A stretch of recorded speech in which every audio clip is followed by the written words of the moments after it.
Hello. So one of the easiest hobbies is coin collecting. Collecting coins doesn't have to be expensive and they don't have to be fancy coins. Just think about it. Every time you go to a shop and you come away with a handful of change, you've actually got a collection of coins.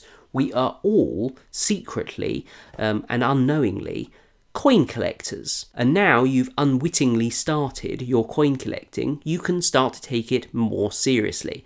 And so in this video, I'm going to talk a little bit about a company called Change Checker who got in contact with me.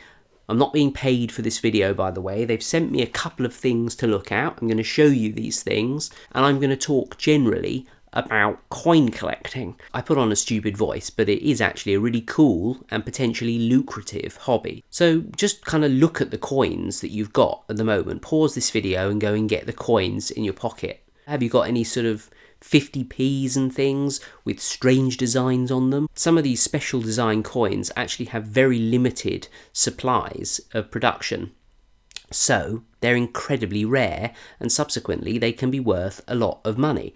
And even if they're not worth a lot of money, they're quite cool to look at, and it's quite fun to collect them. So this folder that Change Checker have sent me is kind of aimed at children, I think, a little bit. It's got some coins on the front. It's a ring binder that's got some things in which I'll show you in a minute. But the first thing I want to show you in this actually is a sheet of paper at the front which has got 10 tips about collecting coins. Now, I'm not going to read them all, but the first one is, when you go to the shop, pay with a banknote so that your change that you receive contains a load of coins. Well, that's quite a good idea.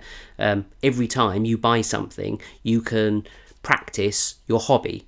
That's cool. How many more hobbies are there where you can do that? None, I reckon, unless your hobby is breathing. My hobby's breathing, actually. Ask the shopkeeper if they can give you change in the denomination that you need. So if you're trying to collect different designs of 50p pieces, you can ask your shopkeeper to just give you 50p pieces. Sneaky, but a very good idea. Collect in a group, that's quite a good idea, because I don't know if you've ever collected like trading cards and things in the past, but some people can have duplicates of things and they want to get rid of them, and they want that one you've got a duplicate of, so you swap it. Have a cake sale. Yeah, that's quite good, but especially if you like cakes. I love cakes, so that's a good one. Ask an adult if they could add your coins to the Change Checker Swap Centre. So I believe Change Checker actually have an app. I'm going to leave a link to their website down below anyway, where you can register the coins you've got and people can arrange to swap with you. Be patient. It can be disheartening when you can't find a certain coin. That is true. Patience is a virtue. So yeah, be patient. Don't throw all your coins up in the air in anger because you can't find the one that you want. Anyway, this booklet is for collecting kind of unusual 50p pieces, arguably aimed at children, but you know, I think it's quite cool. Maybe I've just got a kind of young person's personality. That's unlikely, isn't it? Anyway, look, so the Great Fire of London you can see here, and there's a little hole there for the coins. On the back of each card in these fancy wallets, they give you a little bit of information. So for the Great Fire of London, it happened between the 2nd and the 5th of September 1666. Which of course is 600 years after the Battle of Hastings. And I think there's actually a Battle of Hastings. Oh, there is a Battle of Hastings card as well. The fire began at a bakery in Pudding Lane. Now that's interesting, because I like pudding. Owned by a man called Thomas Fariner. I bet he wasn't a popular chap when he burnt down the whole of London, was he? He had forgotten to put out the fire in his oven. The fire burnt down a lot of buildings, over 13,000 homes and 87 churches.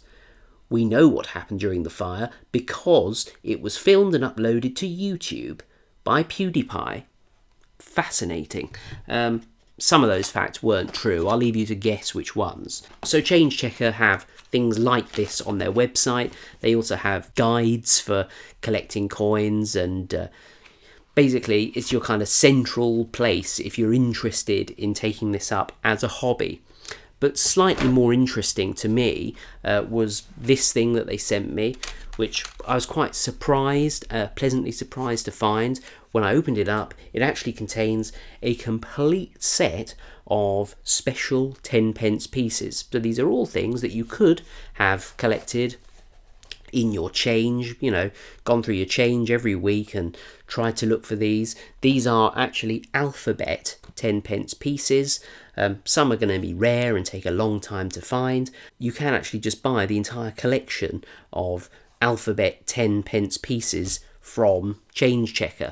They do have a store where you can buy collections. I think you could probably buy 50p's and silver coins and other rare things. Imagine you'd done this over the course of a couple of years or something. Imagine how proud you would be to have a full collection of these alphabet 10p pieces, and they're absolutely beautiful, very shiny, and they give you something to kind of look at. You know, you can see you got this G one with a globe on, E with a kind of eggs and bacon. Oh, it's English breakfast actually. That's one of the challenges with this alphabet one, to work out what it actually means. S, Stonehenge. T is tea. U is Union Jack. Anyway, look how cool this is. But there are also other types of rare coins that you can collect as well. So there are minting errors. So when they actually go from minting, for example, 10p pieces to 2p pieces, they change the metal in their kind of machines, and so what you can get is like the first few coins that come out of the new machine are made with the wrong metal. Somewhere out there are 2p's that are made from the same metal as 10p's, vice versa, that sort of thing. Also coins with other mistakes, so perhaps they put the wrong date on, or they misspell the Queen's name or something. I don't think they ever do that, but if you can find a coin with a mistake on, and assuming it's not a counterfeit coin, I hasten to add, then yeah, you can make a lot of money from those. So yeah, I think it's a really cool hobby to have, especially, I mean, if you're older, then definitely, but if you're younger, then it's really good too, because it also encourages kids to save. So if they have a coin collection, perhaps it doesn't go up in value. Well, they've still got the coins, and the coins are still worth money, so you know, it's a kind of lesson about saving as well. So coming back to Change Checker for a moment, they've obviously got an app which has got the swap center in it, so you can list your coins and swap them for the ones that you need, which is really cool, although you have got to be an adult to do that, so you would need adult supervision.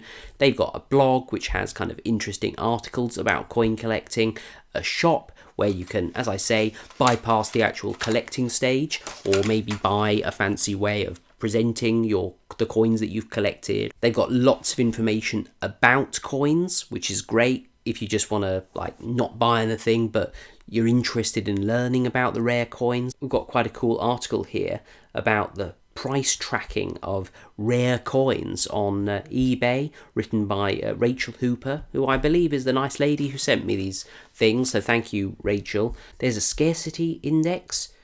This is really cool. So this gives you some idea basically about how rare a coin is, how hard it's going to be to collect it. So obviously the more scarce it is, the fewer of them there are, and the harder it's going to be for you to find them. And there's a scarcity index for every single coin here that you could possibly think about collecting. There's a lot of information on this website. I highly recommend it. I'm really pleased that I've got these. I'd be a little bit more pleased if I had actually collected them myself, so I encourage you to do that. But just to summarise, you know, coin collecting is an extremely kind of broad hobby. You can collect circulated coins, you can collect, I think, the same coins minted from solid silver. Obviously you'd have to buy those, you're not going to get those in your change.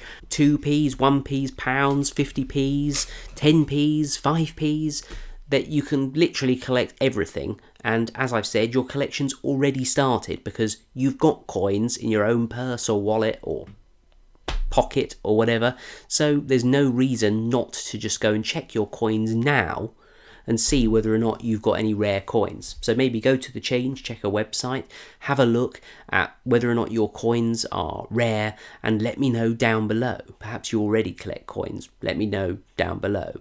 Thank you to Change Checker for sending me these things, but not sponsoring this video. That's very good of you, it means I give you an honest review of your service. Do subscribe if you enjoy my videos. There are some related videos here actually about coin collecting and silver testing and things, which I think you might enjoy if you enjoyed watching this one. Do subscribe, and I shall see you next time for another video.